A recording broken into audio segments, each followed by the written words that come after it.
Hello topper, स्वागत है आप सभी का टॉपर के इकोलॉजिस्ट वीडियो में। आज हम डिस्कस करेंगे क्वेश्चन नंबर 3। ऑलरेडी 2 क्वेश्चन हम कर चुके हैं एक्सरसाइज 11.3 की। अब हम क्वेश्चन नंबर 3 डिस्कस कर रहे होंगे। तो देखिए क्वेश्चन नंबर 3 क्या कह रहा है। क्वेश्चन नंबर 3 कह रहा है कि निम्नलिखित समतलों का कार्तीय समीकरण निकालिए। क्या निकालना है आपको? कार्तीय समीकरण, यानी कि आपको दिया क्या है? सदिश समीकरण। क्या दिया है आपको? सदिश समीकरण दिया है। आपको क्या निकालना है? कार्तीय समीकरण उसका निकालना है। तो कार्तीय समीकरण में हम बात करते हैं एक पॉइंट की। कार्तीय समीकरण में हम किसकी बात करते हैं? एक पॉइंट की बात करते हैं। X axis, Y axis, Z axis. 3D में ज्यामिति चल रही है, 3D में बात कर रहे होंगे। यहाँ पे कोई आपका समतल है, ऐसे इस पे एक पॉइंट है P। क्या है? एक पॉइंट P जिसके निर्देशांक है x, y, z। ठीक है। और यहाँ पे क्या है आपका सेंटर पॉइंट O। तो जो OP वेक्टर होगा, यानी कि जो OP वेक्टर होगा जिसको नाम देते हैं हम R वेक्टर का। किसका नाम देते हैं? R वेक्टर का। वो क्या होगा? अगर आप यहाँ से देखें OP वेक्टर जिसको आप नाम देते हैं R वेक्टर का, तो वो क्या होगा? xi cap plus yj cap plus zk cap. ये तो सिंपल ही है। कार्टेशियन फॉर्म के लिए, कार्टे फॉर्म के लिए ये वाली बात तो सिंपल ही है। एक कोई एक समतल रखा हुआ, उस पे कोई एक पॉइंट है P, x, y, z इसके निर्देशांक हैं। OP वेक्टर क्या होगा आपका? R vector. अगर हम OP वेक्टर निकालते हैं तो क्या होगा? xi cap yj cap zk cap, यानी कि xi cap yj cap zk cap. ये तो हो गई सिर्फ उसकी R वेक्टर की फॉर्म। कि R वेक्टर की फॉर्म क्या होगी। नेक्स्ट उसने हमें फर्स्ट क्वेश्चन क्या दिया है? ये दिया है, उसने हमें दिया है। अब हमें क्या निकालना है? कार्तीय समीकरण। तो हमारे पास R वेक्टर तो है, इसके लिए हमें क्या निकालना पड़ेगा? कार्तीय समीकरण जो होता है वो कैसे निकलता है? आपने पढ़ा होगा, आपको दिया हुआ है नीचे। इसके लिए आपको क्या करना पड़ेगा? जो n कैप है, n कैप लेना पड़ेगा। n कैप क्या दिया हुआ है आपका? n कैप है, ये वाली चीज आपकी n कैप है, क्योंकि ये किसकी फॉर्म हो रही है? R vector into n cap is equals to d वाली फॉर्म से अगर कंपेयर करें तो यहाँ से n कैप क्या हो जाएगा आपका? n कैप हो जाएगा i cap plus j cap minus k cap. ये क्या हो गया आपका? n कैप हो गया। फिर आपको क्या करना है? n कैप आपको मिल गया, i कैप आपको मिल गया। अब फॉर्म क्या होती है आपकी? ये वाली होती है। फॉर्म क्या होती है? यानी कि इस इक्वेशन में, क्वेश्चन नंबर 1 में पुट करने पर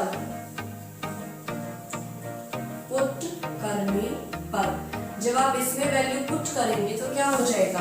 R वेक्टर की फॉर्म क्या है? R वेक्टर यानी कि पहले तो ये क्या थी? सदिश समीकरण थी। जब हम इसे कार्तीय फॉर्म में बनाने की कोशिश कर रहे हैं तो हमने क्या करा? इसे पॉइंट की फॉर्म में लिख लिया।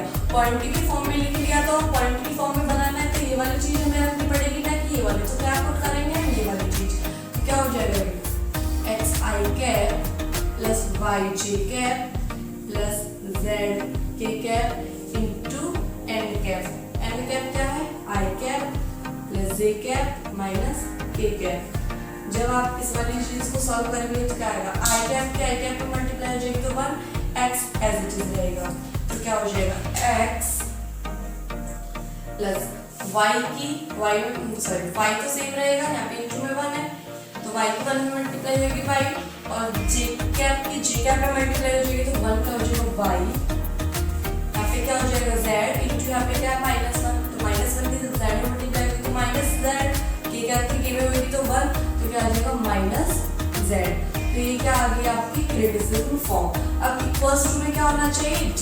तो इसके इक्वल टू में क्या हो जाएगा? g। अब g कितना दे रखा है आपको? 2। g कितना दे रखा है आपको? 2। तो ये क्या हो जाएगी आपकी क्रिटिसिज्म फॉर्म, यानी कि कार्तीय समीकरण। कार्तीय समीकरण का रूप क्या हो जाएगा आपका? x plus Y minus Z equals to 2। क्योंकि कार्तीय समीकरण में हम किसकी बात करते हैं? कार्तीय समीकरण में हम बात करते हैं एक पॉइंट की। तो जो R वेक्टर था हमने सबसे पहले उसे पॉइंट की फॉर्म में कन्वर्ट करा। पॉइंट की फॉर्म में कन्वर्ट करने के बाद हमने क्या देखा कि ये वाली फॉर्म किसकी है? R vector into n cap equals to d। ये तो सदिश समीकरण है, यहाँ से n कैप हमने ले लिया। फिर इस वाली चीज को, ये वाली जो चीज थी ये क्या थी? सदिश समीकरण। ये क्या थी? सदिश समीकरण। अब जब सदिश समीकरण को हमें कार्तीय समीकरण में बदलना था तो जो R वेक्टर था उसे हमने पॉइंट की फॉर्म में लिखा। जब पॉइंट की फॉर्म में लिखा तो ये वाली चीज हमें ये मिली, और जब इस वाली चीज की हमने इससे मल्टीप्लाई करी तो हमें क्या मिल गया? ये सदिश समीकरण ना मिलकर हमें क्या बोला, कार्तीय रूप। एक और क्वेश्चन करते हैं जिससे आप इजीली अगला क्वेश्चन कर सकेंगे और आपको अच्छे से समझ में भी आ जाएगा। ये है हमारा क्वेश्चन नंबर 2। तो ये क्या है, सभी समीकरण की फॉर्म क्या होती है, R vector into N cap is equals to D. जब इक्वेशन की इससे कंपैरिजन करेंगे तो हम यहाँ से निकाल सकते हैं कि डी बराबर कितना होगा आपका 1 और एन कैप बराबर आपका कितना होगा 2i cap plus 3j cap minus 4k cap. ये हो गया आपका एन वेक्टर, ठीक है। और ये हो गया आपका डी और एन वेक्टर हमने यहाँ से निकाल ली। अब हमें क्या निकालनी है, इस वाली फॉर्म को, जो ये वाली फॉर्म हमें दी हुई है, ये वाली फॉर्म एज इट इज, ये वाली फॉर्म है, इस वाली फॉर्म को बदलना है कार्तीय में। किसमें बदलना है, कार्तीय में। कार्तीय में बदलने के लिए क्या करेंगे, जो आर वेक्टर है इसको चेंज करेंगे पॉइंट की फॉर्म में। अब आर वेक्टर को चेंज करना मैंने अभी बताया था, यानी कि ओपी वेक्टर को क्या लिख सकते हैं आप, आर वेक्टर जब से पॉइंट की फॉर्म में चेंज करेंगे तो क्या हो जाएगा, x i cap plus y j cap minus z plus z k cap. अब सिंपल क्या करेंगे, इन सारी चीज को क्वेश्चन नंबर 1 में पुट कर देंगे। ये हमारे क्या है, क्वेश्चन नंबर 1। जब हम इक्वेशन नंबर 1 में पुट करेंगे तो यहाँ से क्या हो जाएगा, इक्वेशन नंबर 1 में पुट करेंगे तो x i cap plus y j cap my plus z k cap into n cap. N cap क्या है, 2i cap plus 3j cap minus 4k cap is equals to d. D कितना है, 1 है, ठीक है। जब x की 2 में मल्टीप्लाई करेंगे तो 2x, i कैप में मल्टीप्लाई करेंगे तो 1 प्लस y की 3 में मल्टीप्लाई करेंगे तो 3y, j कैप की j में मल्टीप्लाई करेंगे तो 1, z की -4 से मल्टीप्लाई करेंगे तो -4z और k कैप की k कैप में मल्टीप्लाई करेंगे तो 1 इज इक्वल्स टू 1। ये क्या आपका आ गया, क्रिटिसिज्म फॉर्म, यानी कि कार्तीय रूप, जो उसने हमसे निकालने के लिए कहा था, या कार्तीय समीकरण, ठीक है। सबसे पहले हमने क्या करा, इस वाली इक्वेशन को जो हमें सदिश समीकरण दिया होता है, सदिश समीकरण से कंपेयर करा, ऐसे d निकाल लिया, ऐसे n निकाल लिया। अब d और n तो हमारे पास पॉइंट की फॉर्म में है, लेकिन जो r वेक्टर है वो हमारे पास पॉइंट की फॉर्म में नहीं है, उसे हमने पॉइंट की फॉर्म में बनाया इस फिगर के थ्रू। इस फिगर के थ्रू हमने पॉइंट की फॉर्म में निकाला, फिर सिंपल क्या करा, हमने वैल्यू पुट करी और वैल्यू पुट करने के बाद हमने क्या किया, कार्तीय रूप प्राप्त करने की ये जर्नल फॉर्म है जो आपकी बुक में अच्छी तरीके से समझाई दी गई है। और इसी पैटर्न पे हमें अपने सवाल भी करने हैं। ये हो जाएगा हमारा आंसर। आप बढ़ते हैं क्वेश्चन नंबर 4 की तरफ। इसमें एक क्वेश्चन और बच गया, वो आपको खुद से सॉल्व करके आंसर कमेंट बॉक्स में लिख के बताना है कि इसका आंसर क्या आने वाला है, ठीक है। अब हम करते हैं क्वेश्चन नंबर 4। ये है हमारा क्वेश्चन नंबर 4। क्वेश्चन नंबर 4 का वर्ड है ये क्वेश्चन हमें दे रखी है, क्वेश्चन हमें दे रखी है किसमें, कार्टेशियन फॉर्म में दे रखी है, यानी कि कार्तीय रूप में हमें दे रखी है, कार्तीय रूप में दे रखी है। और ये फिगर अभी आपको समझ में आएगा क्या कह रहा है। क्वेश्चन नंबर 4 पढ़ी पहले कि क्वेश्चन नंबर 4 कहने की क्या कोशिश कर रहा है। क्वेश्चन नंबर 4 कह रहा है कि निम्नलिखित स्थितियों में मूल बिंदु से खींचे गए लंब के पाद के निर्देशांक ज्ञात कीजिए। यानी कि मूल बिंदु यानी कि सेंटर पॉइंट से इस पॉइंट पर जो 90 डिग्री पर एंगल जो खींचा गया है, 90 डिग्री पे जो पॉइंट खींचा गया है उसकी एक्स वाई जेड हमको निकालने हैं, यानी कि पाद के निर्देशांक। पाद का मतलब होता है बच्चा जो एंड पॉइंट होता है, यानी कि जो नीचे वाला पॉइंट होता है, यानी कि ये वाला पॉइंट, इस वाले पॉइंट के निर्देशांक यानी कि एक्स वाई जेड हमको निकालने हैं यहाँ से, ठीक है। या फिर आप इन्हें एक्स वाई जेड ना मान के x1, y1 या z1 भी मान सकते हैं। ये वाली चीज हमें निकालनी है। तो आपको एक चीज पता होगी कि यदि मूल बिंदु से समतल की दूरी d हो, यदि जो लेंथ है मूल बिंदु से वो d हो और दूसरा जो दिक् कोसाइन है वो LMN हो, तो जो पाद बिंदु होते हैं आपके, जो पाद बिंदु होते हैं वो क्या होते हैं LD, MD और ND। यानी कि हमें इस इक्वेशन से किसी न किसी प्रकार से D निकालनी है, L निकालनी है, M निकालनी है और N निकालनी है। यानी कि अगर आपने पहला क्वेश्चन देखा होगा, फर्स्ट क्वेश्चन की वीडियो देखी होगी, तो आपको इसे करने में बिल्कुल भी टाइम नहीं लगेगा, क्योंकि उसमें हमने क्या निकालना सीखा था, L, M, N और D हमने उसमें निकालने सीखे थे क्वेश्चन नंबर 1 में। सिर्फ इसमें क्या करना है, उनकी मल्टीप्लाई करके पाद बिंदु निकालने हैं। क्वेश्चन नंबर 1 बिल्कुल ऐसा ही है, सिंपल। एक स्टेप और बढ़ गया है इसमें मल्टीप्लाई का। तो हमें क्या करना है, इस वाली इक्वेशन से L, M, N और D निकालने हैं। इस वाली इक्वेशन से फिर इनकी मल्टीप्लाई करके पाद बिंदु के निर्देशांक ये होते हैं, ये आपको याद रखने हैं और इनके सिर्फ हमें वैल्यू पुट कर देंगे। तो इस वाली इक्वेशन को देखते हैं। इस वाली इक्वेशन को थोड़ा सिंप्लीफाई करके लिखते हैं। 2x + 3y + 4z = 12 is equals to 12। अब ये क्या है, आपका कार्तीय रूप है। कार्तीय रूप से आप क्या निकाल लेते हैं, दिक् अनुपात। क्या निकाल लेते हैं बच्चा, दिक् अनुपात। जब आप यहाँ से दिक् अनुपात निकालेंगे तो क्या हो जाएगा, a = 2, b = 3 और c = 4।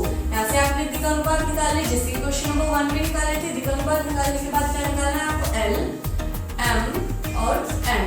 अब L, M, N का फॉर्मूला क्या होता है, a कितना है, 2 root L = a/√a² + b² + c²। L के लिए a आता है, M के लिए b आता है और N के लिए यहाँ पे c आता है। वो तो बिल्कुल सिंपल है। तो क्या हो जाएगा, 2² 4 + 9 + 16 और ये सिंपल होके आपका आएगा √29। कितना आएगा, √29। तो 2/√29। M के लिए होता है b/same थिंग। ये वाली चीज नीचे सेम रहती है, यहाँ पे सिर्फ b/, तो 3/√29 और n हो जाएगा 4/√29। अब ये क्या निकल गया हमारे पास से, L निकल गया, M निकल गया, N निकल गया। लेकिन जो इक्वेशन थी हमारे पास वो क्या थी, ये वाली थी। इक्वेशन क्या थी, 2x + 3y + 4z = 12। 2x + 3y + 4z = 12। जब आप इस वाली इक्वेशन को Lx + My + Nz = D से कंपेयर करेंगे, इस वाली इक्वेशन को इस वाली से कंपेयर करेंगे तो L बराबर कितना आएगा, 2। लेकिन L बराबर होना कितना चाहिए, 2/√29। M बराबर कितना आएगा, 3। लेकिन होना क्या चाहिए, 3/√29। N बराबर कितना आएगा, 4। लेकिन होना क्या चाहिए, 4/√29। तो क्या करें कि ये वाली सारी वैल्यू सेटिस्फाई हो जाए। तो इस वाली इक्वेशन को क्या करेंगे, हम √29 से डिवाइड कर देंगे। जब हम √29 से डिवाइड देंगे तो क्या होगा, इस वाली इक्वेशन को √29 से डिवाइड देंगे तो क्या हो जाएगा, 2/√29x + 3/√29y + 4/√29z = 12/√29। क्योंकि पूरी इक्वेशन को हमने √29 से डिवाइड दिया है तो हमारी जो इक्वेशन है उस पर कोई भी इफेक्ट नहीं पड़ेगा, क्योंकि ये क्या है, एक बैलेंसिंग है। और जब बैलेंसिंग में आप इधर भी माइनस, जैसे कि एक तरह जो है इसमें 10 किलो है, इसमें भी 10 किलो वेट है। अगर मैं इसमें से 2 किलो वेट हटा देती हूँ और सेम इसमें से भी 2 किलो वेट हटा देती हूँ तो कोई इफेक्ट पड़ेगा नहीं पड़ेगा। यानी जो हम इक्वेशन के इधर कर रहे हैं वही अगर हम इक्वेशन के इधर कर देते हैं, जो हमारी इक्वेशन है वो बैलेंस रहती है। तो हमने क्या करा, पूरी इक्वेशन को √29 से डिवाइड देते, पूरी इक्वेशन में कोई फर्क पड़ा नहीं पड़ा। अब ये वाली जो इक्वेशन है इसे इससे कंपेयर करते हैं तो L बराबर कितना आता है, 2/√29। होना भी इतना ही चाहिए। M बराबर क्या आता है, 3/√29। होना भी इतना ही चाहिए। N बराबर क्या आता है, 4/√29। होना भी इतना ही चाहिए। तो हम यहाँ से लिख सकते हैं L बराबर क्या होगा, 2/√29 और M बराबर क्या होगा, 3/√29 और N बराबर क्या होगा, 4/√29। और यहाँ से मैंने आपको क्वेश्चन नंबर 1 में बताया था कि D की वैल्यू भी हमें यहीं से पुट करनी है, क्योंकि L, M, N हमने यहीं से लिए हैं अपने। क्या हो जाएगा, √29। अभी तक ये वाली जितनी भी प्रोसेस थी सब हम क्वेश्चन नंबर 1 में भी कर रहे थे, same as it is process. अब हमें क्या निकाले, पाद बिंदु के निर्देशांक। तो पाद बिंदु के निर्देशांक निकालने के लिए हम क्या करेंगे, L × D। L क्या है, 2/29। D क्या है, 12/√29। इनकी मल्टीप्लाई करनी, 2/√29 × 12/√29। 24 और √29 की √29 में मल्टीप्लाई करेंगे तो आएगा 29।